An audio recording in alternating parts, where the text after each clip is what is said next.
muncul dan tahun 86 reaktor GS2BC. Nah, kita masih ada lagi kawasan eksplorasi uranium di Kalimantan Barat ya. Kemudian tidak ditanyakan di sini ada lagi 2 calon tapak PLTN. Yang satu ada di Jepara, barangkali ada yang orang Jepara di sini di Manado Mulia ya. Kemudian ada juga di Bangka Belitung, Pulau Bangka ya. Pulau Bangka itu kita bisa layak membangun ada 10 tempat yang potensi untuk dibangun bukit tenaga nuklir. Ini fasilitas kita yang tadi yang saya sudah di depan. Ini reaktor Kartini, reaktor Bandung ya. Reaktor Bandung nama tipenya Triga.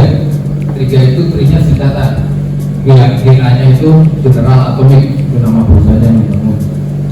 TRI itu Training, Research and Isotope Production ya.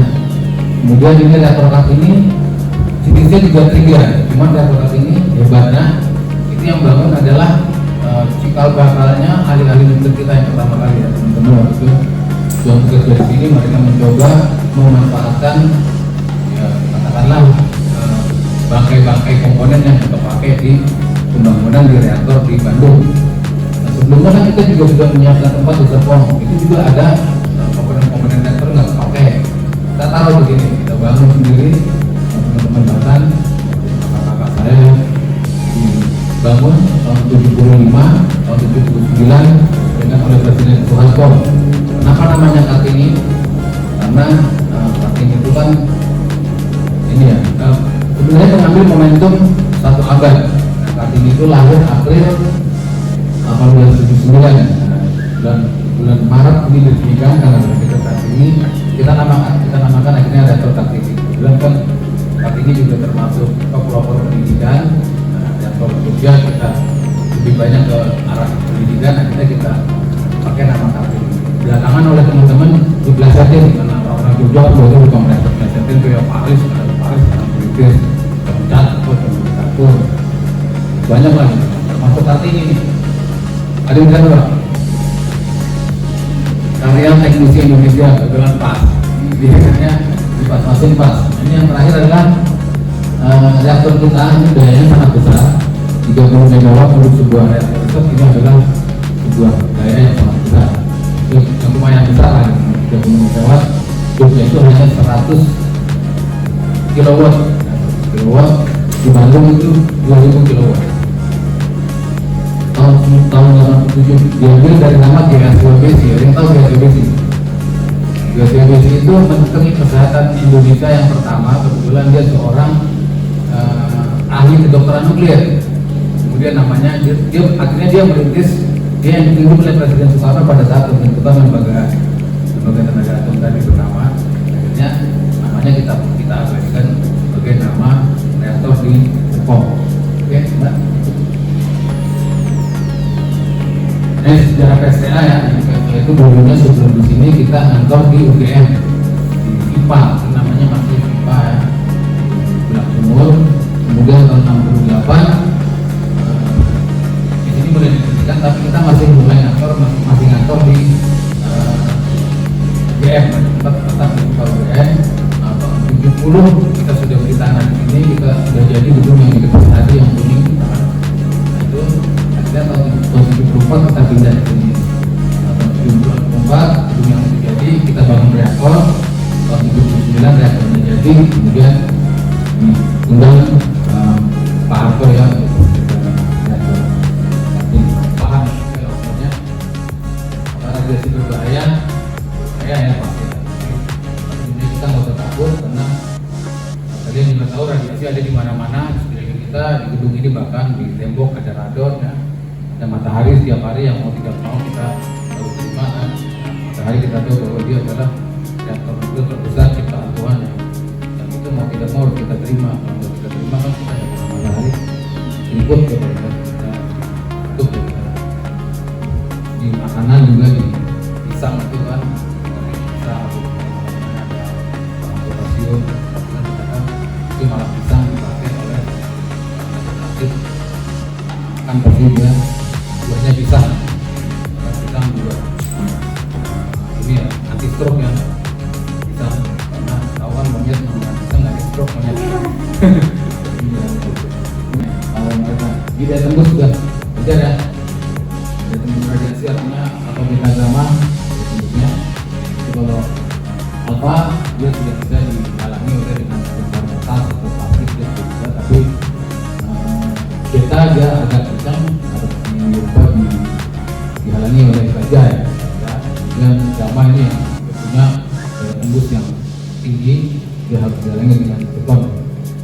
Dan next, ini prinsip proteksi radiasi ya. Jadi teman-teman di Batam gitu mungkin orang takut radiasi, orang bilang menganggap bisa bikin mandul, bisa bikin rontok, mungkin orang bisa bikin makhluk baru ya. Ada filmnya Hulk ya, bukan filmnya dia kena radiasi itu kuat, dia diangkat dilempar ya. Ya apa namanya fiksi tapi mungkin benar gitu, artinya kalau kekuatannya ya benar mungkin unggul gitu. Cuma biar ramai aja kita nonton kan, nanti belum itu juga masuk dengan lupa supaya kita tertarik untuk nonton. Tapi kalau kalian orang-orang teknis, orang-orang ilmiah, ya memang ada perubahan cara kita itu mungkin ada, tapi juga sudah belum. Artinya yang dilakukan orang Batam adalah apa? Memanfaatkan sebesar-besarnya dari radiasi itu dengan menekan kecil-kecilnya resikonya jangan sampai keluar. Nanti ada banyak potensi di sini, makanya banyak keluhan dari orang luar bahwa masuk Batam malas, kenapa banyak aturannya ribet, juga banyak karena itu dalam rangka itu supaya kita juga aman. Di sini di kantor ini di klinik juga ada detektor radiasi yang dipasang supaya ketika radiasi misalnya ketika terjadi kecelakaan, gempa atau apa, detektor akan bunyi. Lanjut. Nah ini proteksi. Kenapa yang orang Batam aman, orang Batam rata-rata mandul, rata-rata punya anak ya. Artinya pesan, oh radiasi bikin mandul itu enggak. Kecuali memang dia sudah dasarnya mandul ya. Jadi bagian besar mungkin 9 rata-rata orang Batam ada juga dari Batam itu orang yang terpapar kecuali yang buat kecelakaan di Chernobyl atau Fukushima itu beda. Di Indonesia juga ada kecelakaan radiasi. Ini aja yang dilakukan oleh peneliti radiasi prinsip 3 ini. Kita menyebutnya dengan pejabat ya.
Seperti yang kami sampaikan, ini dibangun sejak tahun 75 selama 4 tahun ya, sampai 1979. Kritis pertama ya, ini adalah istilah dari pengoperasian reaktor ya, berbeda dengan istilah yang ada di rumah sakit. Kalau kritis itu sangat bahaya, tapi kalau kritis itu adalah suatu kondisi yang ingin dicapai dalam sebuah reaktor ya. Kritis pertama itu adalah 25 Januari 1979 ya. Ini dibangun oleh putra-putri terbaik bangsa ya, putra-putri terbaik bangsa, sehingga memang dalam peresmiannya itu saat itu presidennya adalah Pak Soeharto, itu menggunakan nama pahlawan kita Raden Ajeng Kartini sebagai nama reaktor kita untuk mengenang jasa pahlawan ya. Tapi karena memang reaktor ini memang dibangun oleh putra-putri terbaik bangsa, maka ada juga yang mengakronimkan ya. Jadi Kartini itu adalah karya teknisi Indonesia, seperti itu teman-teman ya. daya maksimum satuan dari reaktor itu ada yang berupa daya ya. Daya maksimumnya sebenarnya adalah 250 kW. Tetapi setelah kita kaji, kita punya 3 reaktor segala macam, maka karena memang di reaktor Kartini ini digunakan hanya untuk pendidikan, pelatihan dan praktikum, maka cukup 100 kW ya. Jadi biar aman, kita tidak perlu besar dayanya. Tapi dengan daya yang lebih rendah, kita malah lebih membuat keunggulan pada dalam segi fleksibilitas dalam pelaksanaan praktikum, eksperimen maupun penelitian. Nah itu ya teman-teman ya, ini adalah tipenya adalah Triga Mark II, di mana Triga ini sebenarnya itu adalah kependekan dari Training Research Isotope Production by General Atomic. Artinya reaktor Kartini maupun reaktor Triga, misalkan Kartini maupun yang ada di Bandung itu bisa digunakan untuk pelatihan, penelitian dan produksi radioisotop by General Atomic. Karena bahan bakarnya itu kita masih menggunakan bahan bakarnya itu kita masih menggunakan produk dari General Atomic dari United States. Nah, namanya reaktor nuklir teman-teman, tempat terjadinya reaksi nuklir ya teman-teman ya, itu memang seperti yang kami sampaikan, itu tempat terjadinya reaksi nuklir. Dimana kalau reaksi nuklir itu ada 2 jenis teman-teman, ada namanya reaksi fisi dan ada yang namanya reaksi fusi. Teman-teman mungkin sudah pernah dengar ya fisi dan fusi. Kalau fisi itu membelah, sedangkan kalau fusi itu menggabung ya. Nah kalau fusi itu tentunya teman-teman sudah sangat familiar. Untuk fusi alami itu salah satunya ada di matahari ya. Teman-teman bisa bayangkan reaksi nuklir yang terjadinya letaknya bertahun-tahun cahaya dari bumi, tapi energinya bisa kita serap. Sedangkan kalau energi fisi itu adalah energi pembelahan ya. Energi pembelahan ini itu sederhana saja teman-teman persyaratannya ya. Kalau energi fisi atau pembelahan itu syaratnya itu adalah adanya sumber neutron dan adanya inti berat. Nah, inti berat ini bisa uranium, bisa thorium, tergantung jenis desain reaktor gitu. Tapi yang kita gunakan di sini adalah uranium 235. Ada juga jenis-jenis reaktor seperti reaktor CANDU itu menggunakan uranium 238. Jadi yang penting ada inti berat, tidak harus uranium 235 ya. Jika ada sebuah neutron ya, ini neutron, ini adalah nukleon atau inti atom, di mana inti atom itu teman-teman sudah saya yakin di luar kepala ya. Nukleon itu ada proton, ada neutron ya. Proton bermuatan positif, neutron tidak bermuatan. Nah, jika adanya inti berat ini awalnya stabil, didekati dengan adanya neutron, maka dia bisa keboleh jadinya itu macam-macam. Ada namanya reaksi serapan, adanya juga ada reaksi hamburan. Ini yang tergantung dari tampang lintangnya. Nah, tapi kalau yang di sini jika terjadi reaksi nuklir seperti ini berarti dia adalah reaksi serapan atau capture ya. Nah, jika ada neutron ditangkap oleh uranium 235 teman-teman. Jadi awalnya yang 235 itu syaratnya itu adalah adanya sumber neutron dan adanya inti berat. Nah, inti berat ini bisa uranium, bisa thorium, tergantung jenis desain reaktor gitu. Tapi yang kita gunakan di sini adalah uranium 235. Ada juga jenis-jenis reaktor seperti reaktor CANDU itu menggunakan uranium 238. Jadi yang penting ada inti berat, tidak harus uranium 235 ya. Jika ada sebuah neutron ya, ini neutron, ini adalah nukleon atau inti atom, di mana inti atom itu teman-teman sudah saya yakin di luar kepala ya. Nukleon itu ada proton, ada neutron ya. Proton bermuatan positif, neutron tidak bermuatan. Nah, jika adanya inti berat ini awalnya stabil, didekati dengan adanya neutron, maka dia bisa keboleh jadinya itu macam-macam. Ada namanya reaksi serapan, adanya juga ada reaksi hamburan. Ini yang tergantung dari tampang lintangnya. Nah, tapi kalau yang di sini jika terjadi reaksi nuklir seperti ini berarti dia adalah reaksi serapan atau capture ya. Nah, jika ada neutron ditangkap oleh uranium 235 teman-teman. Jadi awalnya yang 235 tentunya dia akan ketemu menjadi uranium 236. Nah, tetapi kalau misalkan dia sudah menjadi uranium 236, dia menjadi inti yang tidak stabil ya. Sehingga dia akan terbelah menjadi 2, teman-teman ya. Ini kita sebut sebagai hasil anak belah. Nah, anak belah ini itu juga bermacam-macam ya. Jadi kalau teman-teman belajar reaksi nuklir itu, ini tuh bisa bermacam-macam, tetapi pokoknya jumlah antara yang terbelah sama neutron yang ini adalah 236. Nah kalau di sini ya 235 tambah 1 jadi 236 dikurangi 3 ya, ini dia bisa melepas 3 neutron ya, berarti pokoknya jumlah ini sama ini harus 233 ditambah 3 jadi 29 teman-teman ya. Nah kemudian reaksi fisi ini nanti karena dia selain terbelah dia juga melepaskan neutron yang bebas, maka dia akan bergerak mendekati uranium 235 uranium 235 lainnya, sehingga apa? Sehingga akan terjadi reaksi selanjutnya. Nah ini reaksinya terjadi secara sangat cepat dan kita sebut sebagai reaksi berantai ya. Jadi yang awalnya satu tapi akhirnya dia menjadi banyak sekali neutron. Nah neutron itulah yang harus kita kendalikan. Nah kenapa kalau tidak? Kenapa harus dikendalikan? Karena kalau misalnya tidak dikendalikan sangat bahaya, populasi neutron begitu sangat nilai efektifnya besar dan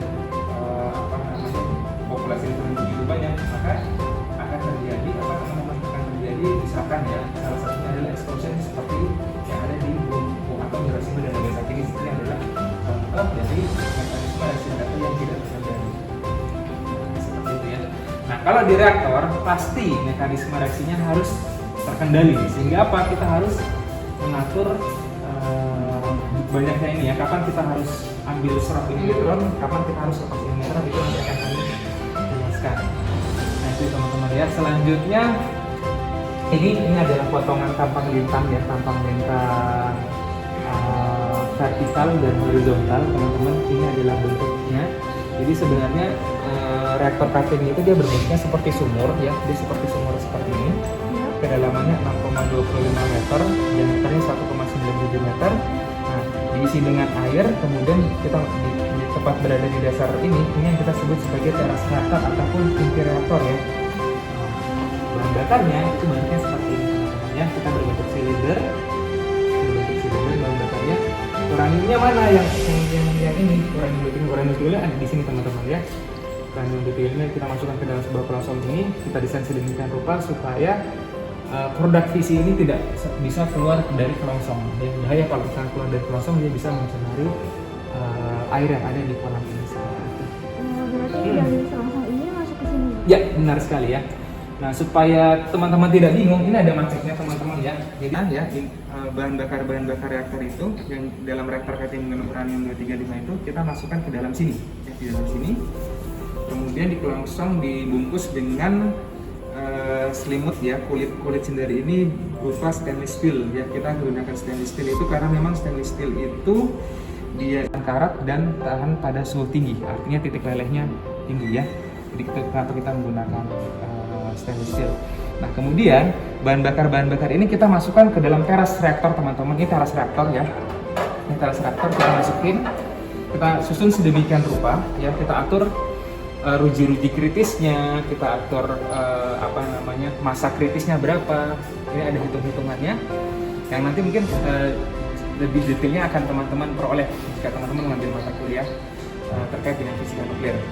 Nah kemudian seperti yang kami sampaikan tadi sebelumnya bahwa populasi neutron dalam reaksi fisi itu harus kita kendalikan. Nah kita kendalikannya dengan apa? Nah, kita kendalikan dengan ini teman-teman, namanya batang kendali ya.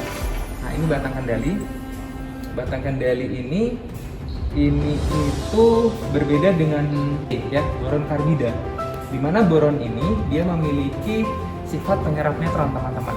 Jadi kalau misalkan kita kembali ke mekanisme reaksi fisi ini teman-teman ya, kalau saya mau mereaksikan pertama kali reaksi fisi, maka si batang kendali ini kita angkat supaya apa? Neutronnya tidak diserap oleh si batang kendali, tapi dia akan berinteraksi dengan uranium 235. Tetapi kalau saya mau matikan reaktor ya, saya tinggal turunkan si batang kendali supaya apa? Neutronnya terserap di dalam bentuk panas. Nah panas ini yang harus kita kelola, jangan sampai panas ini kita tidak kelola, akhirnya apa? Terjadi lelehan teras ya, terjadi lelehan teras seperti yang ada di kecelakaan di Fukushima ya, yang kita tidak inginkan. Seperti itu teman-teman. Jadi kita harus kelola panasnya, kita kelola reaktivitasnya, dan kita kelola dari misalkan aspek dari proteksi radiasinya. Karena apa? Setiap terjadi inti tidak stabil ini, tentunya teman-teman sudah lihat bahwa kalau inti yang tidak stabil itu dia akan memancarkan supaya menjadi dia kembali stabil, dia akan memancarkan radiasi, entah itu alfa, beta, gamma, tergantung dari isotop-isotop hasil production yang ada di sini. Seperti itu teman-teman ya.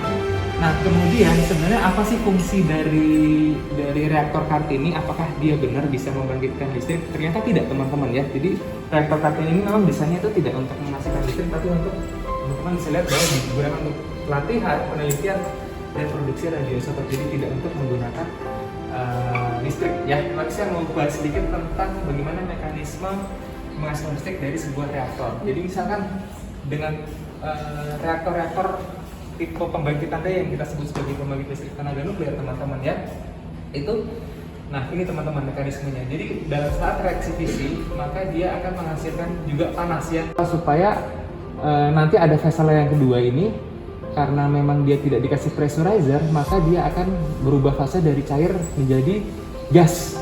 Nah gas ini bertekanan teman-teman, gasnya ini nanti akan kita sambungkan ke dalam turbin, di mana turbinnya sudah kita sambungkan ke generator. Jadi dia berubah fase jadi gas, gasnya kita untuk menggerakkan turbin, turbin ini untuk menghasilkan listrik dari merubah energi mekanik atau gerak menjadi energi listrik. Kemudian uapnya ini kemudian kita dinginkan ya, kita kondensasi supaya apa, kembali menjadi air.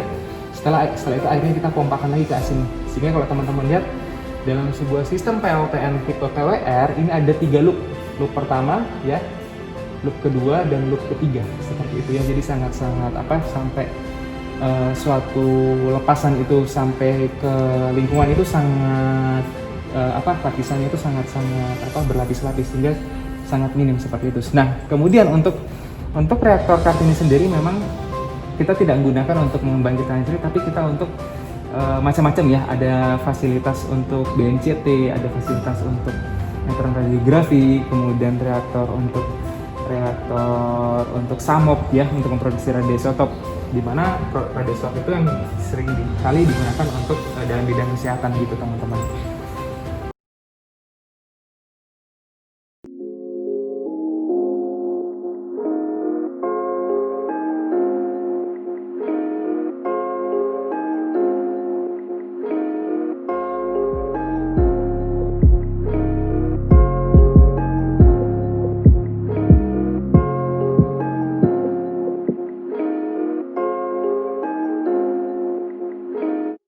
Radiasinya cukup besar pada saat reaktor beroperasi, sehingga dosis radiasi yang kita peroleh juga akan relatif besar. Dengan menjaga jarak ya dari sumber radiasi ke arah sini, maka tentunya potensi paparan radiasi pun akan sangat kecil atau jauh berkurang teman-teman ya. Di ruang kendali utama ini ada beberapa jenis komputer ya, bisa paparan radiasi yang ada di sekitaran reaktor. Nah di situ angkanya masih relatif kecil ya. Itu relatif kecil itu artinya dia mencacah radiasi dalam orde latar ya, jadi sama dengan lingkungan. Seperti itu teman-teman. Selanjutnya untuk yang komputer kedua ya, komputer kedua itu adalah komputer kendali. Panel itu seperti yang kami sampaikan tadi, untuk mengendalikan populasi neutron di teras kan kita menggunakan batang kendali ya. Nah itu untuk proses naik turunnya itu kita menekan tombol-tombol yang ada di panel kendali itu teman-teman ya. Panel kendali itu ada yang berwarna merah untuk tombol naik, untuk hijau itu untuk turun. Dimana di reaktor Kartini itu karena hanya memiliki 3 batang kendali, maka tombol-tombolnya juga hanya 3 pasang teman-teman ya, hanya 3 pasang. Nah selanjutnya untuk komputer yang ketiga ini adalah komputer informasi teman-teman ya. Jadi komputer informasi ini berisi tentang parameter-parameter operasi yang diperlukan untuk memantau selama pelaksanaan operasi. Jadi tidak hanya dari ketinggian batang kendali ataupun berapa dayanya, tapi juga parameter-parameter seperti yang saya sampaikan tadi, bahwa dalam pengoperasian reaktor harus dikendalikan berapa suhunya, maka kita pantau di sini. Ini banyak sekali temperatur yang bisa dipantau langsung oleh operator menggunakan komputer informasi. Sedangkan yang untuk komputer ketiga ini ada komputer CCTV, tapi CCTV-nya itu adalah CCTV yang kita sorot ke peralatan ya. Jadi kalau kita mau memantau berapa sih parameter yang ada di sini, kita tinggal klik di sini ya. Nah, terlepas dari ini kita juga ada beberapa CCTV yang untuk aktivitas kegiatan yang menyorot ke pintu masuk atau pintu keluar, itu sudah ada di sini tapi tidak tertampilkan di sini. Kalau ini adalah sensitif yang kita gunakan untuk memantau parameter-parameter operasi ya, seperti ini. Kemudian teman-teman, kalau yang tadi saya sampaikan bahwa reaktor kartin ini bentuknya seperti sumur ya. Nah, terasnya mana? Nah, terasnya itu seperti ini teman-teman ya. Ini sudah ada juga CCTV yang ada di teras. Nah, ini seperti ini teman-teman. Jadi tangkapan dari atasnya seperti ini. Nah, terasnya itu ada di sini teman-teman. Nah, ada di sini. Nah, sekarang ini lagi diinspeksi ya. Jadi menggunakan kamera kedap air ya. Kita melihat kondisi yang ada di bawah. Apakah terjadi kerusakan atau apa, karena memang reaktor kartin ini sudah dioperasikan lama sehingga kita harus dipantau secara periodik. Kita pantau secara periodik mungkin kondisi tangkinya ya, kondisi tangkinya apakah telah terjadi korosi atau pengkaratan atau telah terjadi apa misalnya kebocoran atau apa, maka kita pantau secara periodik sehingga kita pastikan bahwa selama pelaksanaan operasi reaktor dalam keadaan prima atau siap dioperasikan ya, seperti itu ya. Kemudian untuk teras reaktor ini teman-teman, kalau dari lihat dari atas ini memang dia itu bentuknya seperti ini ya, seperti sarang tawon ya, dimana rak-rak ini yang kita tempatkan bahan bakar. Nah, seperti ini teman-teman ya, ada ada 91 lubang, tapi tentunya lubang-lubangnya itu kita tidak isi semua dengan bahan bakar, tapi 3 diantaranya kita isi dengan si batang kendali itu, seperti itu teman-teman ya. Kemudian kan ini lubangnya ada 91 kan? Kalau untuk isinya itu harus, maksudnya ada minimal maksimal itu ada, sebenarnya ada di praktikum namanya perhitungan masa kritis. Jadi namanya reaktor ya, itu dia punya berapa sih masa kritis ataupun minimum masa si uranium 235 ini supaya reaktor bisa kritis atau bisa dioperasikan. Ada. Jadi kalau di reaktor saat ini saya kasih infonya aja sekitar 2.500 gram. Jadi kita butuh 2.500 gram uranium 235 supaya 2,5 kilo ya, 2,5 kilo yang terdistribusi secara ini seperti ini baru dia bisa kritis. Tapi kalau selama kurang dari 2,5 kilo maka dia tidak bisa kritis. Tentunya syarat ataupun masa kritis ini tentunya berbeda antar reaktor. Jadi misalnya tergantung dari desainnya ya. Ada yang ada yang lebih besar ataupun ada yang justru lebih tergantung dari desainnya. Nah, desain teras seperti ini mirip sama yang di Bandung teman-teman, karena sama-sama reaktor 3. Tetapi kalau nanti teman-teman berkesempatan berkunjung salah satu reaktor kita yang ada di Serpong, bahan bakarnya itu bukan silinder, tapi dia berbentuk plat ya. Jadi plat seperti piringan gitu, disusun ada sekitar 21. Nah, seperti itu. Ya, benar, seperti aki ya. Kalau ini pakai air kan? Kita menggunakan air. Nah, airnya ini kita tentunya treatment ya, karena di dalam sini banyak sekali komponen-komponen ya. Jadi ada komponen-komponen aluminium segala macam. Memang aluminium itu adalah salah satu komponen yang tahan terhadap korosi. Tapi kalau lama kelamaan ataupun airnya kita tidak treatment, misalnya kita menggunakan air hujan, tentunya nanti akan lebih cepat timbul lumut, akan banyak korosi dan lain segala macam. Air yang kita gunakan ini kita jaga pH-nya ya, pH-nya kita jaga antara 5,5 sampai 7 ya. Kalau terlalu asam itu akan menimbulkan korosi. Kalau misalnya terlalu basah ya di atas 7 itu nanti air yang basah dikasih sinar matahari ya, kena sinar matahari biasanya tumbuh mikroorganisme sehingga muncul lumut seperti itu. Jadi kita treatment sehingga air yang kita gunakan ini kita sebut sebagai air demineral. Jadi selain pH kita juga jaga supaya kandungan mineral yang ada di air ini sangat minim. Supaya apa? Kalau reaktor beroperasi teman-teman, maka akan timbul neutron yang bisa saja mengaktifasi unsur dari air. Kalau air yang kita gunakan, yang kita minum, kalau kita pakai mandi itu banyak sekali kandungan logamnya ya. Nah, misalnya natrium, magnesium itu ada di air biasa. Tetapi yang di sini kita pastikan hampir H2O murni. Kenapa?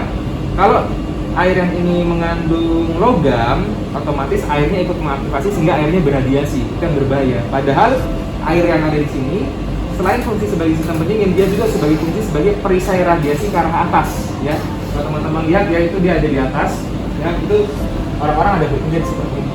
Kalau kita kurangi airnya ya, atau kita ambil airnya, tentunya radiasinya akan timbul ke atas dan membahayakan pekerja. Tapi dengan menggunakan perisai air, tentunya airnya khusus ya, airnya kita treatment khusus sehingga apa? Jadi paparan radiasi ke arah atas akan jauh lebih berkurang. Bukan tidak ada, tapi jauh lebih berkurang seperti itu. Nah, airnya banyak sekali ya, jadi parameternya seperti itu. Kemudian memang sejak tahun 2019 kita gencar-gencarnya menggunakan apa namanya, mendiseminasikan salah satu program kita yaitu Internet Reaktor Laboratory, dan memang prodi Fisika UNY ya, kita juga sudah berkali-kali undang Bu Rida juga salah satu pelanggan kita. Jadi salah satu pelanggan ini adalah teman-teman, mungkin semester depan kali ya, semester depan kalau teman-teman berminat silahkan ambil, nanti kita bersama-sama kita sudah banyak sekali kamera, di situ ada kamera, nanti kita bisa say hello di sini, teman-teman bisa praktikum, bisa dari rumah atau dari apa namanya, dari kampus seperti itu ya.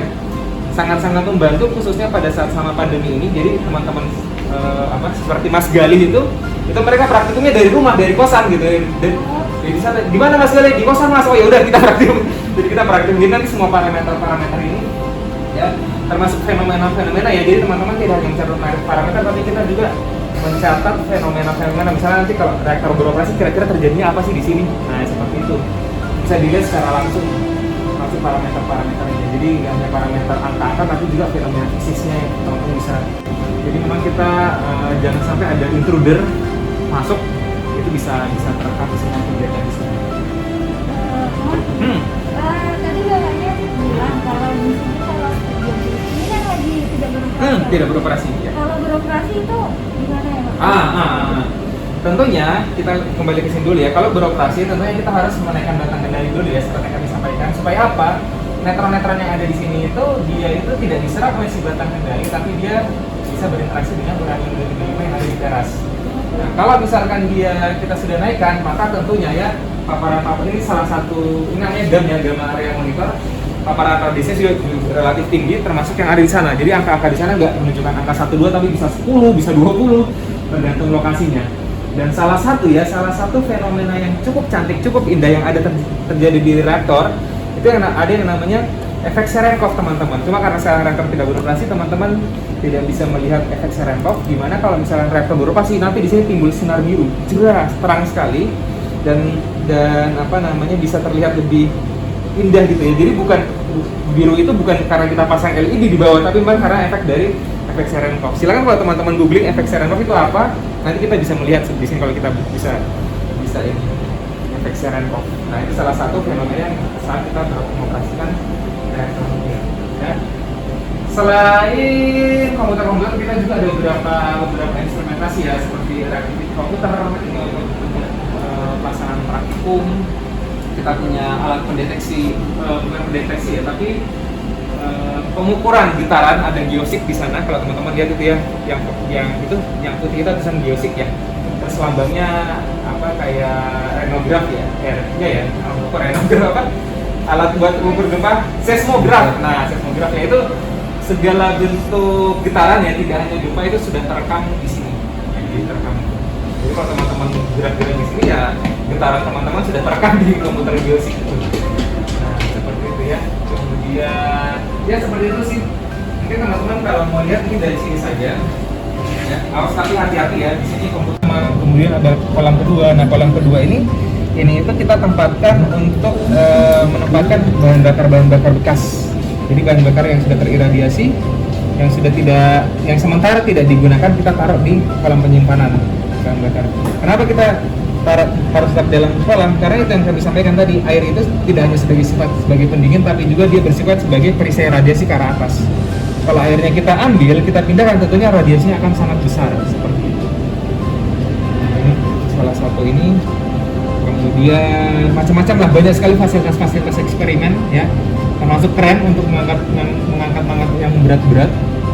Nah, kemudian seperti itulah. Jadi sekarang yaitu lagi pemeriksaan kondisi tangki di bawah, karena memang kita tidak memungkinkan kita turun ke bawah ya, jadi kita menggunakan kamera underwater untuk melihat. Itu ada monitor besar, itu tim inspeksinya sedang melihat apakah tangkinya masih kondisi baik atau memang sudah harus dievaluasi untuk diganti atau mungkin ada perbaikan seperti itu.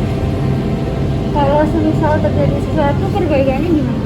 Oke, tergantung dari jenis apa namanya sesuatunya tersebut. Misalnya ada kotoran atau apa, tentu saja kita tinggal bersihkan. Tapi kalau misalkan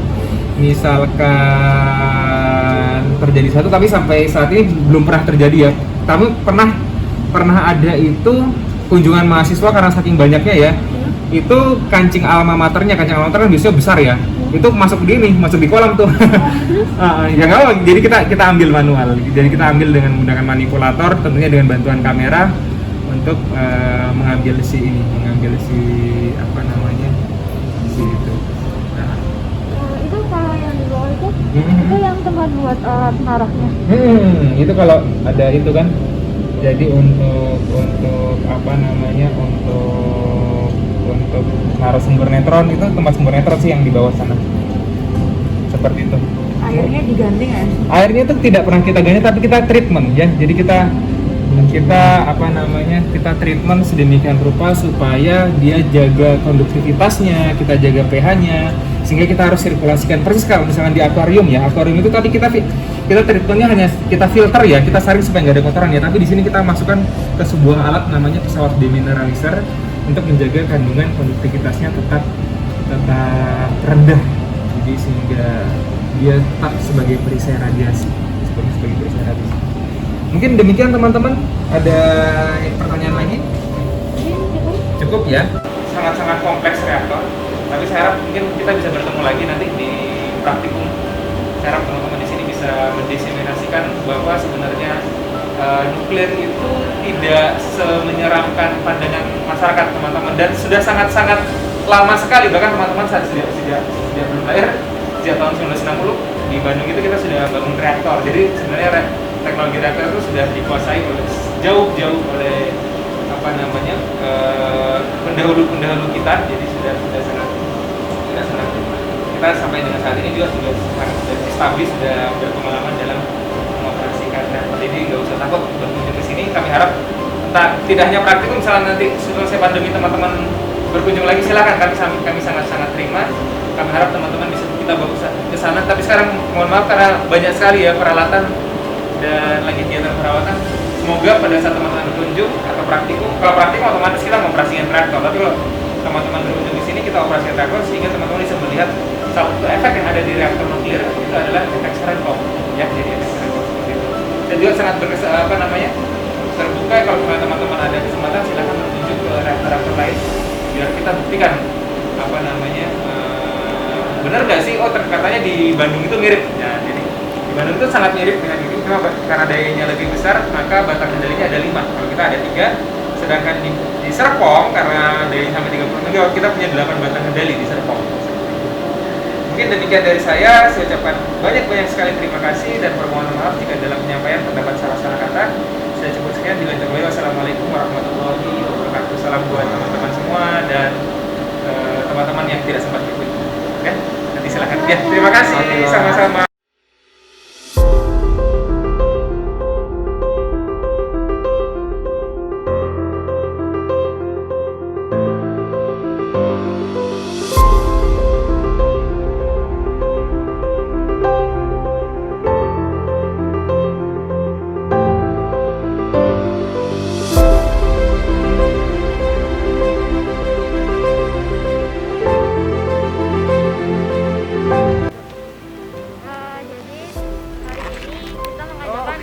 Bersama di apa?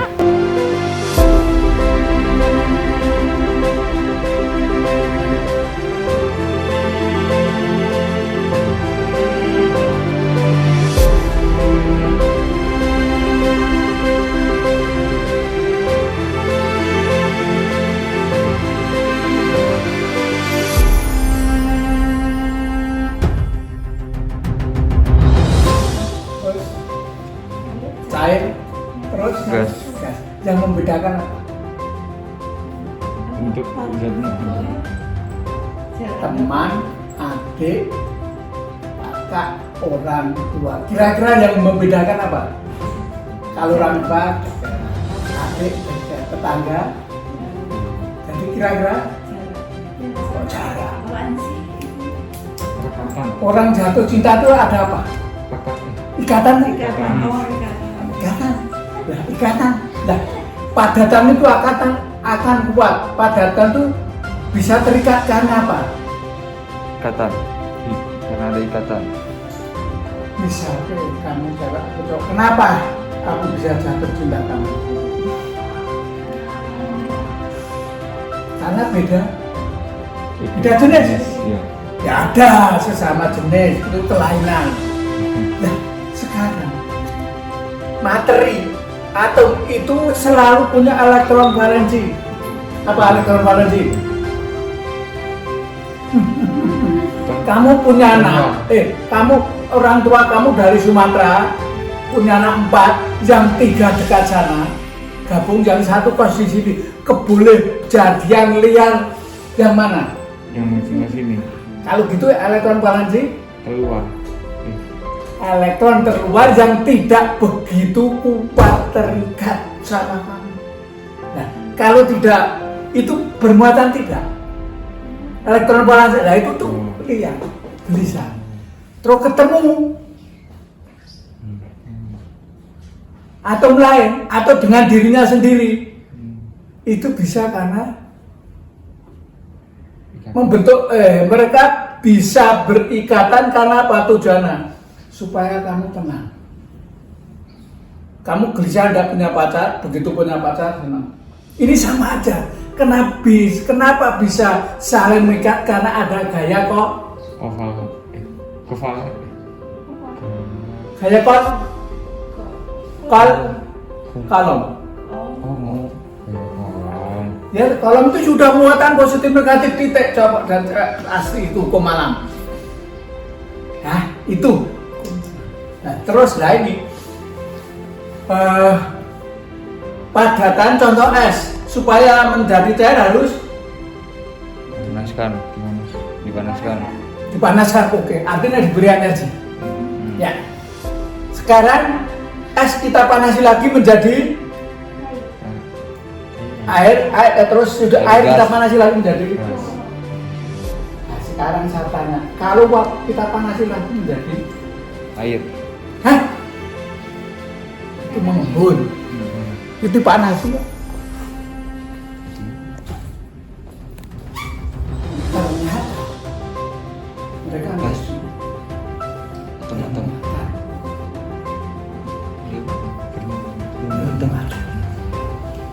Seperti ini yang nggak saluan itu kenapa terjadi? Petir itu apa? Di angkasa luar itu terjadi kumpulan ion-ion dan elektron, dan mereka kalau terjadi polarisasi nggak ada, sehingga kalau polarisasi terjadi gradien potensial, kalau terdekat bumi akan masuk. Kalau kamu sambar petir itu, sehingga harus cari penangkal supaya lewat ini. Nah, ternyata plasma itu kumpulan ion dan elektron. Di sana ada ion, sekarang ada kumpulan cowok dan cewek. Nah, mereka kalau tidak saling tertarik ya sudah berteman aja, tidak normal. Nah itu kenapa kita ini ada ion dan elektron loh. Tapi karena tidak punya energi untuk bergerak, ion, yuk gabung lagi. Nah sekarang ini ada kumpulan ion dan elektron. Plasma itu kumpulan dan ion dan elektron. Kenapa bisa terjadi? Karena tambahan energi. Bisa karena panas, bisa karena dikasih beda tekanan. Kamu punya motor? Ya. Pernah main busi itu? Lihat busi itu Ya. di desa tuh. Sana. Desa sana. Aku nah, sekarang karena di sini ada kamu tuh di sini ada kumpulan dan cowok dan cewek. Cowok dan cewek itu tidak ada gunanya kalau tidak tarik. Ngapain kamu gabung berteman? Tapi bagaimana supaya saya bisa mengambil cewek harus gimana? Di luar harus ada cowok, cewek ini supaya keluar dari lingkungan ini. Ini di luar harus saya kasih cowok ganteng kaya, pinter, mau nggak? Ini jangan. Iya. Tapi ini gimana? Tertarik enggak? Enggak. Kamu sama cowok normal. Normal. Artinya tidak akan tertarik. Dah. Kalau saya mau ngambil kamu, dah sini ada cowok kamu. Pinter, kaya, rajin. Pasti kamu laku. Tapi Kalau yang dicokok sini,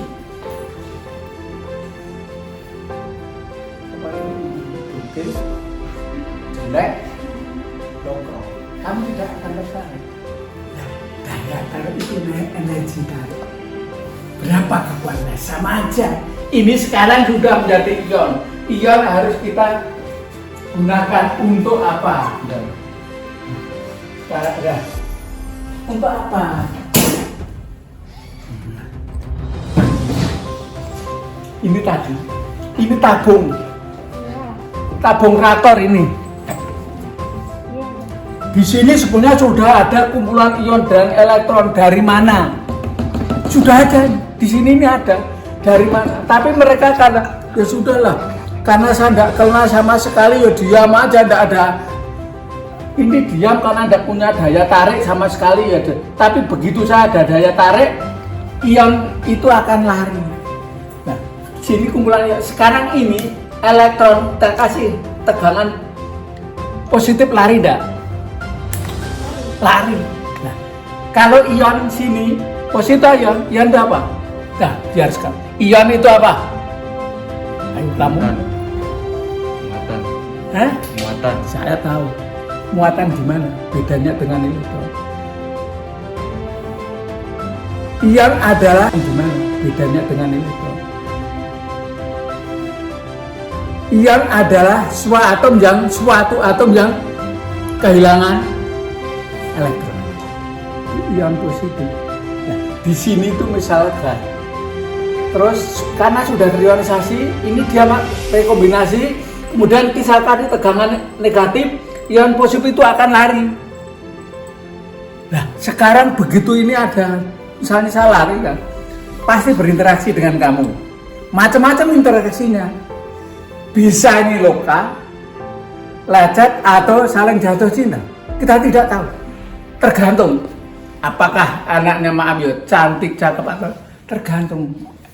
Apakah yang datang itu ganteng atau tidak. Karena jadi sekali orang gila kan jadi berlawanan. Lari ke sini sekarang interaksi yang terjadi ion tadi dengan target apa? Sekarang kalau ini oksigen, ionnya ini oksigen, ionnya silikon jadi apa? Berinteraksi enggak? Hah? Jadi apa? Si ketemu oksigen. SO2. Si2 itu apa? Untuk elektronik. Komplek loh fisika. Isolator. Jadi SO2 itu komponen ya enggak? Junction itu. Ya. Isolatannya SO2. Solar cell itu apa penyekatnya? Itu kan solar cell itu kecil. PN junction yang supaya ini PN terus isolator SO2. Ini bereaksi. Nah, inilah itu artinya interaksi yang saling yang menghasilkan sesuatu yang baik. Bisa aja paling jelek. Kalau kamu bergaul dengan kurang ajar pasti keboleh jadian kamu kurang ajar rusak besar. Sama bahan juga ada. Nah sekarang kalau ini besi banyak digunakan di motor-motor roda di apa? Kalau terus ini jenisnya nitrogen. FENI. FENI. Oh cuma Fe dan N doang dah. Besi nitrida. Besi nitrida. Besi. Fe dan N ketemu. Nah, itu sangat kuat, sangat keras sehingga roda gigi awet karena gesekan. Ya. Itu. Nah, ini aplikasinya. Salah satunya adalah kita ambil nitrogennya, kita targetnya bahan logam, mereka berinteraksi membentuk senyawa yang kuat seperti gini. Saya punya menantu cocok, ini kan jadi keluarga kuat. Kalau tidak cocok pasti tidak kuat. Nah ini kebetulan supaya gimana kita harus tahu dasar-dasar pengetahuan apakah interaksi material ini dengan material ini bisa memperkuat. Contohnya besi dikasih CR apa? Kenapa? Itu krypton ya, Pak? Atau krypton atau kapur? Kromium? Biar apa? Biar itu Hah? Tidak berkarat belum? Mereka. Kenapa SS tahu ya? Tahan korosif. S. Baja tahan karat. Iya. Dulunya dari cuma besi yang murah. Tapi saya kasih krom jadi mahal. Kenapa? Krom. Krom itu suka dicari mungkin, Pak. Wah, banyak. Karena krom itu senang sekali dengan oksigen. Ketemu senang sekali. Lah, krom itu apa? Tahan korosif. Mereka otomatis tahan korosif sehingga besi jadi mahal. Karena mereka bereaksi CR2O3 artinya 2CR ketemu 3 selalu menjadi protetik lapis. Jadi di SS itu adanya lapis lindung. Loh, sekarang saya tanya, kenapa aluminium tidak mudah karat? Kalau besi mudah karat. Iya. Kenapa? Mereka secara otomatis, kamu biarkan ini aja, mereka bereaksi dengan oksigen Al2O3 itu protektif, jadi otomatis. Kenapa? Nah terus filosofinya gini, ini bahan alam bahan yang disediakan oleh Tuhan di alam itu mereka berdiri sendiri. Artinya untuk digunakan manusia harus mikir. Sejak Adam jatuh ke dosa kan harus mikir. Harus mikir bagaimana logam yang jelek bisa diamankan. Bisa dibuat paduan macam hingga jadi harga mahal, jadi menarik. Seperti motor-motor itu kalau tidak ada krom, nah itu warnanya mengkilat, nah itu tahan korosif. Sekarang berkembang cari bahan plastik polimer, tahan ringan, tidak mungkin korosif, ringan berarti bensin ngirit, perkembangan. Ya, kalau dulu kan motor itu besi semua, berat bros, mahal, zaman dulu. Sekarang ini riset kita yang ini maaf tidak operasi. Ini tabungnya, nah gini. Elektron pertama kali dari mana Pak? Karena sudah terjadi ionisasi. Sehingga kalau di daerah dingin kamu di luar suara, kamu pegang apa? Pegang ini seperti kena listrik. Kaget kamu, karena dingin sekali. Iya. Sebetulnya di alam ruangan kita sudah ada ion darah. Kalau ini kira-kira gamma, sinar komposit itu gamma. Masuk enggak? Gamma ini? Masuk enggak? Oke, masuk. Kalau masuk, sekarang kalau ada gamma masuk ini terjadi apa? Ionisasi. Kamu diajar efek Compton belum? Belum. Karena ini suatu radiasi melewati suatu materi yang akan terjadi satu efek itu listrik, efek Compton dan sebagainya. Ini semester berapa? Semester fisika modern belum? SMA sinar gamma sudah. Sinar gamma sudah. Itu akan kalau sinar gamma lewat pasti akan mengionisasi materi yang dilewati. Nah, di sana itu gamma itu berlimpah sampai ke bumi karena jarak ringnya itu jauh sekali. Kalau alpha pendek, gamma itu netral enggak? Bermuatan tidak? Gamma, kamu jurusan bisa. Gamma itu bermuatan tidak? Tidak. Hah? Oke, tidak bermuatan. Itu harus. Kalau kamu harus sudah di luar kepala. Kalau elektron bermuatan tidak? Bermuatan. Beta? Beta bermuatan. Bermuatan. Sekarang, kenapa alfa, beta, daya tembusnya beda? Kalau gamma atau neutron itu karena tidak bermuatan. Alfa, udah kehilangan energi. Kenapa? Ini, itu kan bermuatan. Saya tadi bahwa sesuatu yang bermuatan itu selalu mudah berinteraksi. Contoh, misalkan saya alfa bermuatan. ini ada kumpulan cewek cantik-cantik. Saya menengok tidak. Demikian juga kamu dalam entah itu yang menengok wajah kamu atau batin kamu bisa loh, interaksi itu dengan hati loh. Bisa.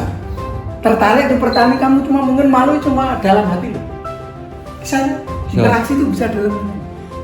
Sekarang kalau saya cowok ini ada cewek cantik, boleh jadian tertarik enggak? Tertarik itu normal. Nah, kalau tertarik dan menikah menanggapi akhirnya saya berhenti enggak? Berhenti. Habis berhenti ngomong-ngomong pengen traktir enggak? Pengen. Artinya duit saya bisa jalan habis.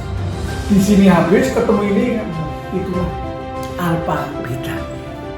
Kalau gamma dan neutron tidak bermuatan, artinya apa? Satu tidak tertarik sama lawan jenis saya. Walaupun ini ada cewek cantik, saya lewat tidak tertarik. Artinya uang saku saya itu di sini. Kenapa? Alpha beta mudah kehilangan energi karena bermuatan dan sehingga daya tembusnya mereka pendek sekali. Saya memberi gambar secara rawat.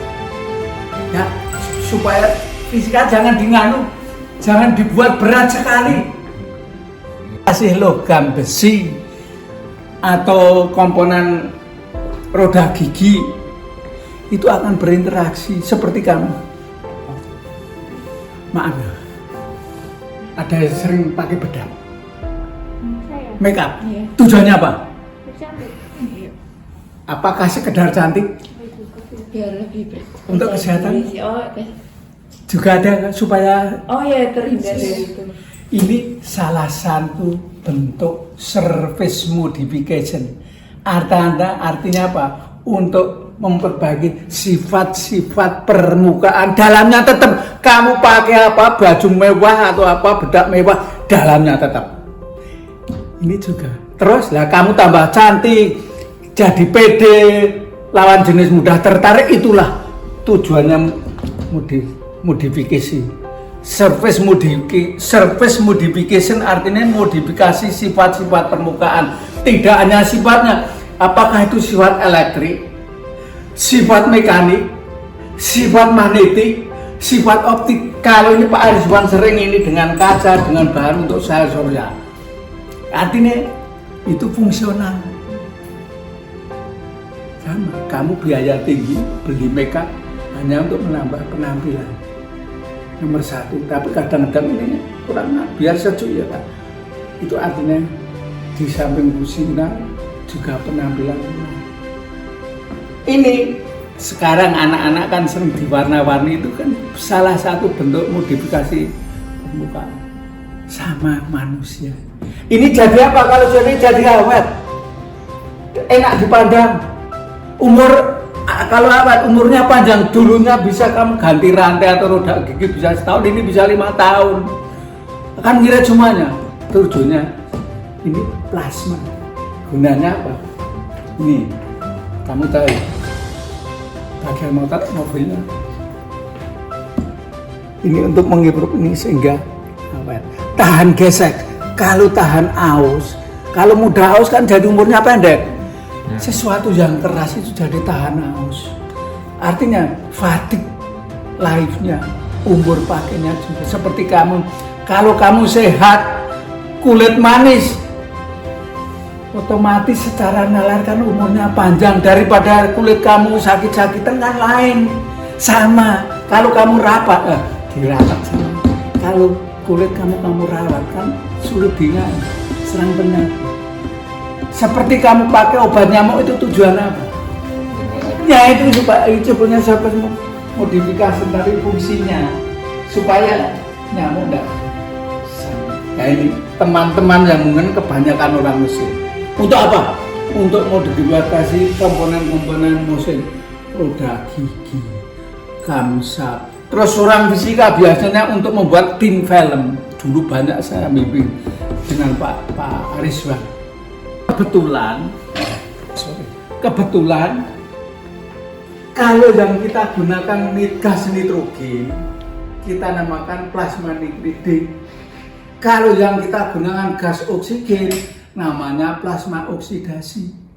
Oksidasi untuk membuat lapisan isolator SiO2 nanti diajar. Banyak digunakan dalam pembuatan sel surya. Nah, ini yang ini. Nah, ini elektroda atas. Ini elektroda atas. Ini elektroda atas ini. Supaya apa? Nanti kita hubungkan dengan tegangan tinggi. Supaya kalau hubungan tertinggi otomatis juga memberi energi. Ya kan? Supaya kenapa ini? Kan gini. Sampel itu kan dalam, kamu pernah lihat sekarang gunanya tadi untuk surface treatment, untuk melapisi permukaannya, untuk model seperti sekarang. Kalau ini ion argon, kalau atau kamu pukul besi, tolong saya dengarkan. Kalau kita pukul ini, bagaimana untuk mengambil ini kecil-kecil? Kita ambil katakanlah satu maksudnya. Kalau kita melapiskan logam, biasanya kamu apa? Pakai. Nah, gunanya apa? Ini untuk melapis juga, untuk surface modification. Lah ini cakup daya untuk memberi sumber tekanan tinggi pada. Enggak. Hai, gimana kunjungan kita hari ini? Seru kan? Oh iya, karena kondisi yang lagi kayak gini, jadi kalian nontonnya virtual dulu aja ya. Kita semoga tahun depan kita bisa kesini secara offline bareng-bareng